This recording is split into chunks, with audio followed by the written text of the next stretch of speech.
नमस्ते। मैं Dinesh Rawat green mall Kolkata से। आज मैं अपने सारे नर्सरी वाले फ्रेंड्स लोग से बात करने के लिए आया हूँ। ऐसा है कि मेरे को आप लोगों ने ईस्टर्न इंडिया का आईएनए का प्रेसिडेंट चुना था और ये भी कुछ महीने पहले की बात है, 8-9 महीना हुआ है।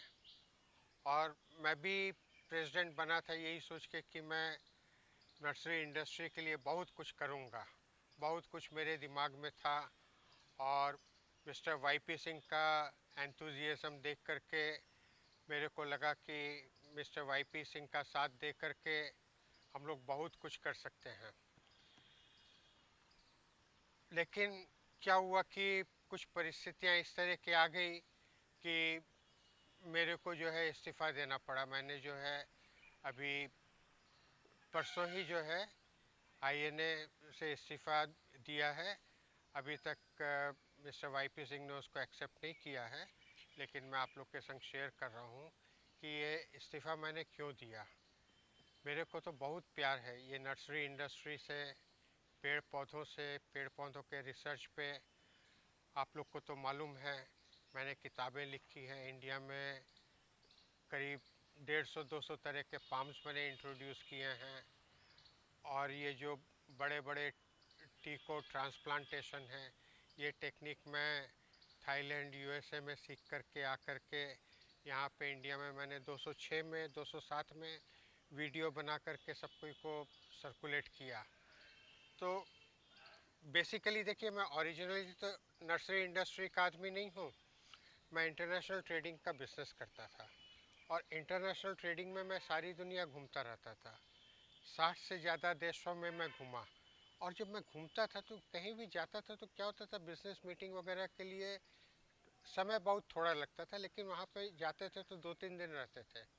तो 2-3 दिन में मैं क्या करता था, वहाँ की सारी नर्सरीज देखता था, वहाँ पे लैंडस्केप वगैरह में क्या काम हो रहा है, किस तरह के पेड़ हैं। और मेरा अपना हिस्टोरिकल रिसर्च करता था, हिस्टोरिकल साइट्स पे जाता था, हिस्टोरियन लोगों से मिलता था, रिसर्चर लोगों से मिलता था। तो इस तरीके से मैं 2005 में मैंने निश्चय किया कि इंटरनेशनल बिजनेस को मैं छोड़ करके मैं भारत में नर्सरी इंडस्ट्री के विकास के लिए काम करूंगा। तो आप लोग को तो कईयों को याद होगा 2004-5 में नर्सरी इंडस्ट्री बोल के इंडिया में कोई सम्मानित कार्य नहीं था। कुछ एक लोग थे जैसे mister Krishnappa, mister Jagtap, mister Bangalore के क्या नाम उनका, मैं नाम अभी याद नहीं आ रहा है, ये पार्थ सारथी। और आपके ये इस तरह के कुछ एक नाम थे। और एंग्लो इंडियन, इंडो अमेरिकन वाले का बहुत बड़ा काम था। तो बेसिकली बहुत लिमिटेड वो था। लेकिन मैं जब आया सारी दुनिया घूम करके तो मेरे में एक बड़ा एंथुजियाज्म था। और उसके बाद मैंने बहुत सारी चीज़ें इंट्रोड्यूस की। ये कोकोपीट पॉट प्लांट में मैंने ही इंट्रोड्यूस किया, क्योंकि जब मैं श्रीलंका में था तो मेरे पास जापान और यूरोप की इंक्वायरीज आती थी कि उनको कोकोपीट चाहिए। तो मैं सोचता था कि जब जापान यूरोप वाले कोकोपीट इस्तेमाल कर सकते हैं तो इंडिया में क्यों नहीं हो सकती है। क्योंकि इंडिया में कोकोनट का काफ़ी अच्छा प्रोडक्शन है। और हम यहाँ से श्रीलंका के लिए कोकोनट शेल चारकोल ले भी जाते थे। तो एनीवे, इस तरीके से मैंने आस्ते आस्ते पहले श्रीलंका से 2 कंटेनर कोको पीट इंपोर्ट किया, फिर लोगों को समझाया। तो इस तरीके से बहुत सारी चीज़ें मैं 2005 में जो है नर्सरी इंडस्ट्री में जुड़ा। इसके पहले मेरा इंटरनेशनल बिजनेस था, लेकिन मैंने ग्लोबल वार्मिंग का सिनारियो देखा और मैंने सोचा कि मेरे को अपना जीवन किसी समर्थ काम में लगाना चाहिए। इंटरनेशनल बिजनेस तो बहुत लोग करते हैं।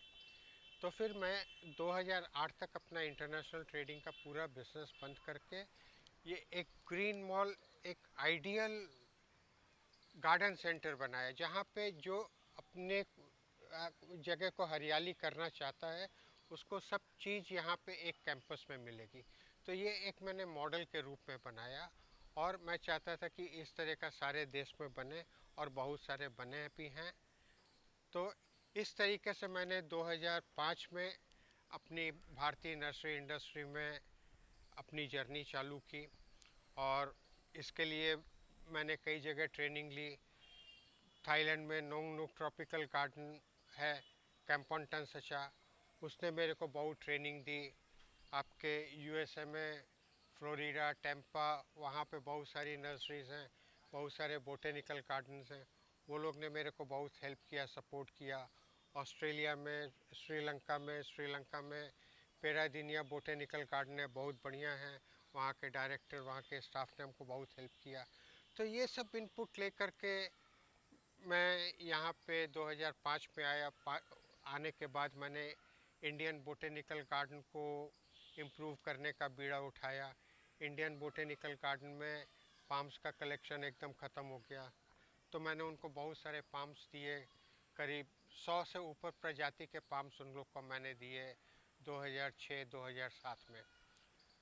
इस तरीके से चलता रहा, अपने भरसक जो करते रहे। क्योंकि देखिए हम लोग के यहाँ क्या है कि बंगाल में यूनिटी बहुत ज़्यादा नहीं है, तो मैंने देखा कि ठीक है, मैं अकेला जितना कर सकता हूँ मैंने किया। इसमें साथ जो जो चले उन लोग का बहुत बहुत धन्यवाद। तो इस तरीके से ये जर्नी हमारी 2020 के जनवरी फरवरी तक चली। लेकिन इसके बाद अभी क्या डेवलपमेंट हुआ है कि मैंने इतिहास के ऊपर बहुत रिसर्च किया है। आज से 30 साल पहले मेरे को ये आइडिया हुआ था कि हम लोग जो स्कूल कॉलेज वगैरह में जो इतिहास पढ़ते हैं वो एकदम झूठा है, एकदम बेसलेस है, और उस इतिहास की वजह से हम लोग का मोरल एकदम डाउन हो गया है। और आज हम लोग के यहाँ सोसाइटी में कहीं कोई वैल्यूज़ नहीं बची हैं। तो जब वो इतिहास को मैं रिसर्च करने गया तो, 30 साल, तो जैसा आपको बताया कि मैं बहुत ट्रैवल करता था, तो सब हिस्टोरिकल साइट्स पे गया। आपके जो साइट पे बेबीलोनिया, मेसोपोटामिया, सुमेर था जो अभी ईरान, इराक, ये सब देश हैं, अफ़गानिस्तान, सब जगह गया। जीसस क्राइस्ट वो इंडिया में था, तो वो इंडिया में जहाँ जहाँ गया वो सब जगह गया। मैं जीसस की कब्र है श्रीनगर में, वहाँ पर गया। जीसस लद्दाख में हेमिस मोनेस्ट्री में 5 साल शिक्षा ग्रहण किया, वहाँ पे गया। तो ये इस वीडियो में मैं आपको ज़्यादा नहीं बता सकता हूँ। तो मैंने क्या देखा कि भारत के लोगों के लिए आज ये बहुत ज़रूरी है कि हम लोग का गौरवशाली इतिहास को छुपा के रख दिया गया है। और ये गौरवशाली इतिहास इतना गौरवशाली है कि आज हम लोग इसकी कल्पना नहीं कर सकते, हमारी बुद्धि में नहीं समा सकता है। तो मैंने यही सोचा कि नहीं, अब मेरे को ये एक मूल्यवान काम करना है। मेरे को देश के हर एक इंसान को ये बताना है कि भारत कितना गौरवशाली देश था, हम लोग कितने ऊंची प्रजाति के लोग हैं, और हम लोग का आज क्या रोल है। आज सारे विश्व जो दिशाहीन होकर के चल रहा है, सब कुछ करते जा रहे हैं, लेकिन वो लोग क्यों कर रहे हैं, क्या पाना चाहते हैं, क्या पा रहे हैं, उन लोग को कोई ज्ञान नहीं है। तो भारत ही सबको सच्चा रास्ता दिखा सकता है। तो ये सब चीज़ों को लेकर के मैंने क्या निश्चय किया है कि मैं प्रोजेक्ट ग्लोरीज ऑफ इंडिया में काम करके, लोगों को वीडियो बना करके, छोटे छोटे पैराग्राफ लिख करके मैं सोशल मीडिया के माध्यम से इसको सर्कुलेट करूँगा। तो इसके लिए मैंने इस कार्य से छुट्टी लेकर के इस कार्य को करने का निश्चय किया है।